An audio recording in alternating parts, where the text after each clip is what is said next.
꿈땅 친구들 안녕하세요. 이석희 목사입니다. 오늘은 사과, 룻을 발견한 기업 물을 자, 속량자에 대해서 함께 말씀을 나누겠습니다. 오늘의 암송 구절입니다. 우리가 아직 죄인 되었을 때에 그리스도께서 우리를 위하여 죽으심으로 하나님께서 우리에 대한 자기의 사랑을 확증하셨느니라. 로마서 5장 8절 말씀입니다. 지난주에는 하나님께서 이스라엘 사람들에게 주신 몇 가지 법에 대해서 배웠어요. 법이란 서로 바르게 사는 길을 알게 도와주는 규칙인데 하나님의 법 역시 어떻게 하나님을 기쁘시게 하는지를 알게 도와줘요. 하나님께서 이스라엘 사람들에게 주신 법에는 기업 물을 자, 속량자에 대한 것이었어요. 나오미는 룻에게 자신이 속량되기를 바란다는 것을 보아스가 알도록 어떻게 해야 하는지 말해주었어요. 룻은 보아스가 일을 마치고 쉴 때까지 기다리려고 타작마당에 갔어요. 일꾼들이 모두 쉴 곳을 찾아간 후 룻은 조용해지기를 기다렸어요. 그리고 주위가 조용해지자 보아스가 누웠을 때 룻은 보아스에게 방해가 되지 않게 보아스의 발치에 누워 기다렸어요. 보아스가 어떻게 할지 룻은 궁금했을 거예요. 잠시 후 보아스가 잠에서 깨어 깜짝 놀라며 일어나 앉았어요. 어떤 사람이 자기 발치에 누워있는 것을 발견했던 거예요. 넌 누구냐? 여자가 대답했어요. 저는 룻이에요. 당신이 우리 가문의 기업 물을 분이기에 이곳에 왔습니다. 보아스는 룻이 무엇을 말하는지 알았어요. 보아스는 말했어요. 하나님이 당신을 축복하기를 바라오. 당신은 다른 젊은 사람에게 갈 수도 있었지만 나에게 속량해 달라고 하기 위해 왔군요. 걱정 마시오. 당신이 원하는 건 모두 해줄 거예요. 이 말은 룻을 얼마나 행복하게 했는지 몰라요. 보아스는 자기가 할 수 있는 것을 기꺼이 하려 했어요. 보아스는 룻을 사랑해서 결혼하길 원했어요. 그러나 보아스는 먼저 해결해야 할 다른 일이 있다는 것을 알았어요. 그래서 룻에게 말했어요. 내가 당신의 친족이라는 건 사실이오. 그러나 당신에게 나보다 더 가까운 친족이 있어. 보아스보다 더 가까운 친족이 있다는 말에 룻은 궁금했을 거예요. 다른 친족에 대해 나오미는 알고 있었을까요? 룻은 보아스가 다시 말하는 것을 조용히 듣고 있었어요. 오늘 밤은 여기서 기다리시오. 아침에 내가 다른 친족에게 말하겠소. 만일 그 사람이 당신의 기업을 물으겠다면 그렇게 할 수밖에 없어. 그러나 만일 그가 당신의 기업을 물으지 않겠다면 내가 하겠소. 룻은 보아스가 하라는 대로 했어요. 이른 아침까지 거기서 기다렸어요. 룻이 집으로 떠나기 전에 보아스는 룻의 겉옷을 펼치게 한 후 거기다 곡식을 담아주며 나오미에게 가져가라고 했어요. 룻은 나오미에게 소식을 전하기 위해 집에 서둘러 왔을 거예요. 룻은 보아스가 말한 모든 것을 나오미에게 얘기하고 그 곡식을 전해주었어요. 보아스가 어머니에게 빈손으로 가지 말라고 했어요. 그러고는 이 곡식을 다 저에게 주었어요. 나오미는 보아스가 보내준 선물을 보고 자기들을 도와줄 것이라는 것을 알았어요. 나오미는 얼마나 기뻤는지 몰라요. 내 딸아, 모든 일이 일어날지 잠잠히 앉아서 보자꾸나. 보아스는 하기 시작한 일이 끝날 때까지 쉬지 않을 것이다. 라고 룻에게 말했어요. 보아스는 어떠했을까요? 룻이 타작마당을 떠나자마자 곧바로 베들레헴의 성 안으로 다른 친족을 찾으러 갔어요. 그 당시에는 도시마다 높은 성벽이 둘러싸여 있어요. 보통 중요한 문 하나가 있었는데 그 성에서 사람들이 가장 많이 몰리는 곳이었어요. 모든 사람이 이 문으로 그 성을 드나들었어요. 그래서 심지어는 모임까지도 이 문에서 하는 풍습이 생겼어요. 만일 어떤 사람이 누군가를 찾기 위해 낮에 얼마 동안 그 문에서 기다리면 틀림없이 만날 수 있었어요. 그래서 보아스는 베들레헴 성문으로 갔어요. 보아스는 자신이 원하는 것보다 하나님의 법을 따르기로 결심하고 행동했어요. 친구들, 가끔 자신이 원하는 것을 얻기 위해 정직하지 않는 행동을 할 수도 있어요. 정직하게 말하고 행동하면 원하는 것을 얻지 못할 것이라고 생각하기도 해요. 그것은 우리 친구들이 순종하는 것을 어렵게 만드는 행동이에요. 성경 히브리서 5장 9절 말씀에 자기에게 순종하는 모든 자에게 영원한 구원의 근원이 되시고 라고 말해요. 자신보다 하나님이 원하시는 일에 순종함으로써 하나님께 대한 사랑을 나타낼 수 있어요. 동생에게 옷을 물려줄 때에 여러분들의 옷을 입은 동생에게 진심으로 멋지다고 말해주세요. 준비물이 없는 친구들 위해 기꺼이 우리 친구들이 나누어 주세요. 우리 친구들이 예수님을 믿는 하나님의 자녀라면 하나님께 순종함으로 사랑을 나타내세요. 자신이 원하는 것과 하나님이 원하시는 것이 다를 때 하나님이 원하시는 것을 기꺼이 따를 수 있는 마음을 달라고 강구하세요. 하나님께 순종하기 어려운 상황이 생길 때 하나님의 말씀 히브리서 5장 9절 말씀을 기억하세요. 그리고 영원한 구원의 근원이 되시는 하나님께 순종하세요. 하나님은 우리 친구들이 하나님께 순종함으로 사랑을 나타내기를 원하고 계세요.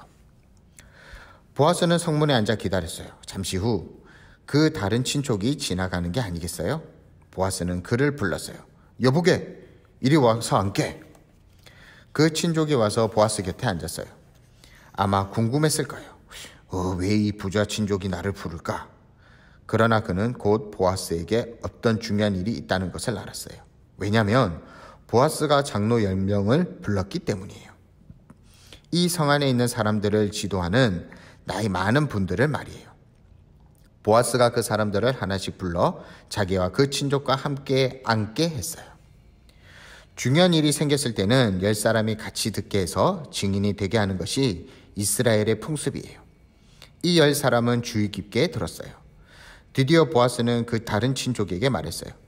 모압에서 돌아온 나오미가 우리 친족 엘리멜렉에게 속한 기업 물을 자를 찾고 있소. 그래서 당신이 살 수 있게 하기 위해 알려주고 싶은 거요. 당신이 제일 가까운 친족이고 내가 그 다음으로 가까운 친족이잖소. 그러므로 당신에게 그 땅을 속량할 권리가 먼저 있는 거요. 그 다른 친족이 말했어요. 내가 속량하겠소. 보아스는 자기가 속량하고 싶었어요. 그러나 보아스는 여호와 하나님을 사랑했어요. 그래서 옳은 일을 하고 싶어 했어요. 지금 그가 정직했기 때문에 그 땅에 대해 다른 사람에게 말한 거예요. 이제 보아스는 룻과 결혼할 수 없게 되는 걸까요? 그러나 기다려보세요.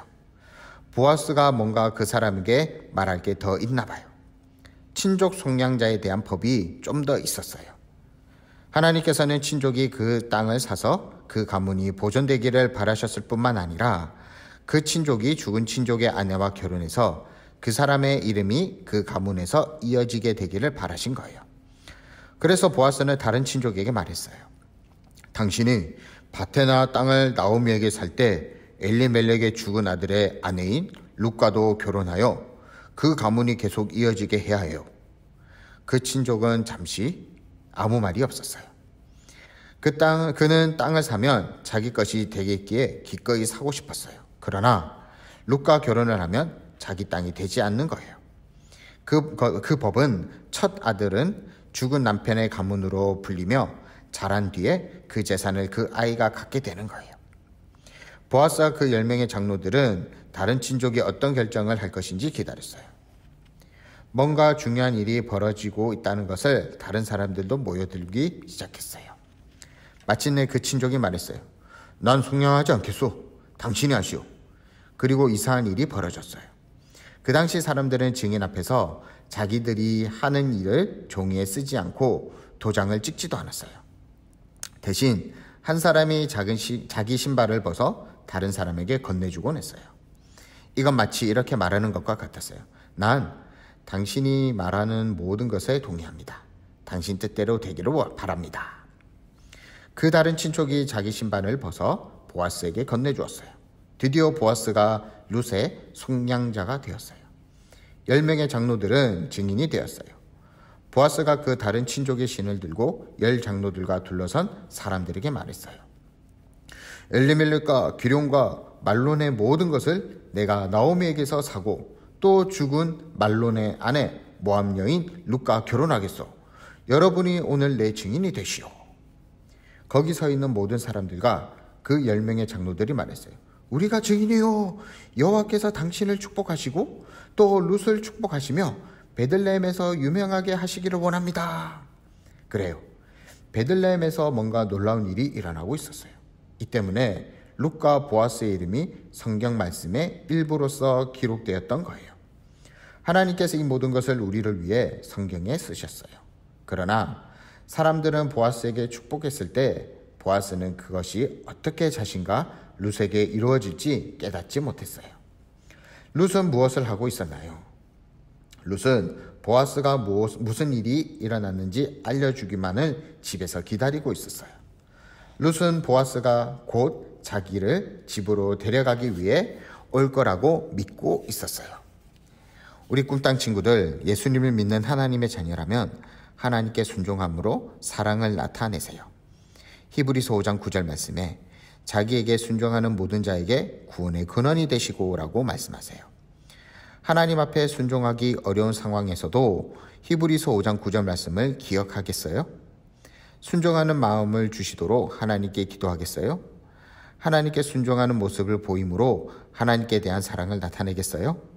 다음 주 이 시간에는 하나님께서 어떻게 우리 친구들이 하나님의 말씀에 순종하여 사랑을 보일 수 있도록 도와주셨는지 이야기하는 시간을 갖도록 하겠어요. 기도하도록 하겠습니다. 하나님 아버지 감사합니다. 영상 설교지만은 우리 친구들과 함께 해주셔서 너무나도 감사합니다.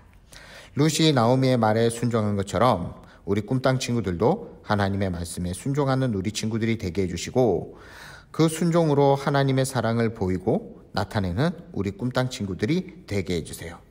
코로나로부터 우리 친구들 다 지켜주시고 이번 한 주도 우리 친구들 하나님과 함께하는 우리 꿈땅 친구들 되게 해주세요. 감사하며 예수님의 이름으로 기도합니다. 아멘.